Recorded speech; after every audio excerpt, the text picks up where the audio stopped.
आज हम बात करने वाले हैं एक ऐसी कहानी की जो शादी के बड़े खूबसूरत सपनों से शुरू तो होती है, पर पलक झपकते ही एक डरावने सच में बदल जाती है। कहानी का नाम है चिरैया। तो होता क्या है, एक नई दुल्हन है और अपनी शादी की पहली ही रात उसके साथ कुछ ऐसा हो जाता है जो उसकी रूह को कंपा देता है। ये एक ऐसा भयानक सच था जिसकी कोई कल्पना भी नहीं कर सकता था, और ये समाज के कई कड़वे सच को हमारे सामने लाता है। तो नई दुल्हन के सपने, लेकिन ये जो खौफनाक रात थी ना, ये अचानक से नहीं आई। इसकी कहानी शुरू होती है दो बिल्कुल अलग अलग किरदारों से, जिनकी दुनियाएं आपस में टकराने वाली थी और उनकी जिंदगियां हमेशा के लिए बदलने वाली थी। तो एक तरफ है पूजा, मॉडर्न है, बेबाक है, इंग्लिश में बीए किया हुआ है, पढ़ी लिखी लड़की है जो जानती है कि अपने हक के लिए आवाज कैसे उठानी है। और दूसरी तरफ है कमलेश, उसकी होने वाली जेठानी। वो बिल्कुल पारंपरिक हैं, एक हाउसवाइफ जिनके लिए परिवार की इज्जत से बढ़कर कुछ भी नहीं। तो ये सिर्फ दो औरतें नहीं हैं, ये दो अलग अलग सोच का टकराव है। अब हुआ ये कि शुरू शुरू में ना कमलेश को पूजा का ये खुलापन, ये बेबाकी पसंद नहीं आई। एक गलतफहमी भी हो गई थी। लेकिन जब पूजा ने बड़ी ईमानदारी से एकता और सही के लिए खड़े होने की बात की ना, तो कमलेश का दिल पिघल गया। उसे पूजा में कहीं ना कहीं एक उम्मीद दिखी, और बस उसने इस रिश्ते के लिए हाँ कर दी। और फिर आती है वो शादी की खौफनाक रात। शादी तो हो गई, बड़ी धूमधाम से हुई, लेकिन उस जश्न के पीछे ना एक अजीब सी बेचैनी थी। असल में शादी वाले दिन पूजा की तबीयत बहुत ज्यादा खराब थी। उसे तेज बुखार था, बदन दर्द से टूट रहा था। और फिर वो रात आई जिसकी वजह से सब कुछ बदल गया। पूजा बहुत बीमार थी, दर्द और बुखार से बेहाल। उसने अपने पति अरुण से साफ साफ कहा कि उसकी हालत बिल्कुल भी ठीक नहीं है, लेकिन अरुण ने उसकी एक नहीं सुनी। उसने पूजा की मर्जी को पूरी तरह नजरअंदाज कर दिया और पति होने के अपने तथाकथित हक का इस्तेमाल किया। अरुण ने क्या कहा पता है? उसने कहा, मैं तुम्हारा पति हूं, ये मेरा हक है। शादी के बाद तो ये सब होता ही है। मतलब अपनी इस घिनौनी हरकत को वो जायज ठहरा रहा था। उसके लिए ये जबरदस्ती नहीं थी, ये एक पति का हक था। और सच कहूं तो ये शब्द सिर्फ अरुण की सोच नहीं है, ये समाज में फैली उस गहरी सोच को दिखाते हैं जहां शादी के बाद औरत की मर्जी की कोई कीमत ही नहीं रह जाती। अब यहां से कहानी और भी ज्यादा दर्दनाक हो जाती है जब अपने ही दुश्मन बन जाते हैं।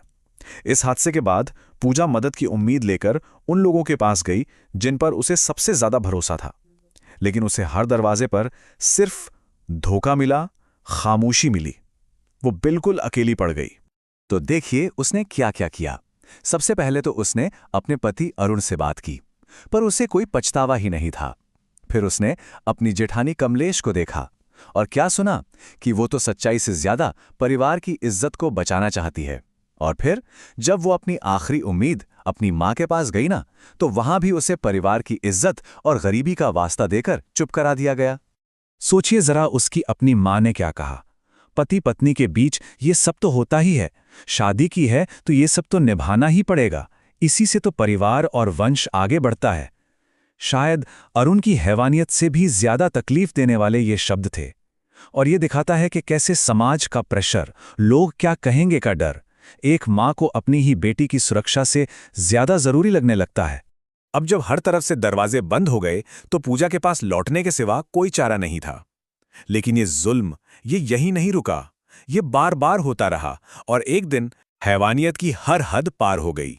एक रात अरुण से बचने के लिए डरी सेमी पूजा ने खुद को बाथरूम में बंद कर लिया और उसने अरुण से कहा कि उसे पीरियड्स हैं ताकि वो उससे दूर रहे। लेकिन अरुण ने उसकी बात पर यकीन नहीं किया, बल्कि उसने जो कहा वो सुनकर इंसानियत भी शर्मसार हो जाए।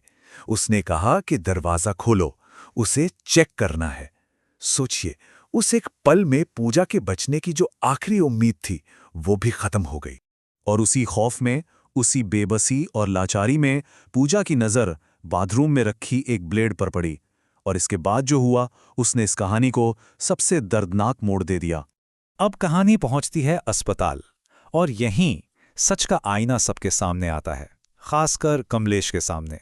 एक ऐसा सच जिसने उसके सारे विश्वास, उसकी सारी सोच को हिलाकर रख दिया। डॉक्टर ने बताया उसके निजी अंगों पर ब्लेड से गहरे कट लगे हैं। बहुत ज्यादा खून बहने की वजह से उसकी ये हालत हुई है। अरुण ने सबको गुमराह करने की बहुत कोशिश की थी, लेकिन डॉक्टर के इन शब्दों ने झूठ का हर पर्दा फाड़ दिया और ये सच सुनकर कमलेश बस सन्न रह गई। और यहीं एक सवाल उठता है कि क्या सिर्फ एक औरत ही दूसरी औरत का दर्द सच में समझ सकती है? क्योंकि इस भयानक सच को जानने के बाद ही कमलेश का पूजा को देखने का नजरिया हमेशा हमेशा के लिए बदल गया। और पता है उस रात क्या हुआ?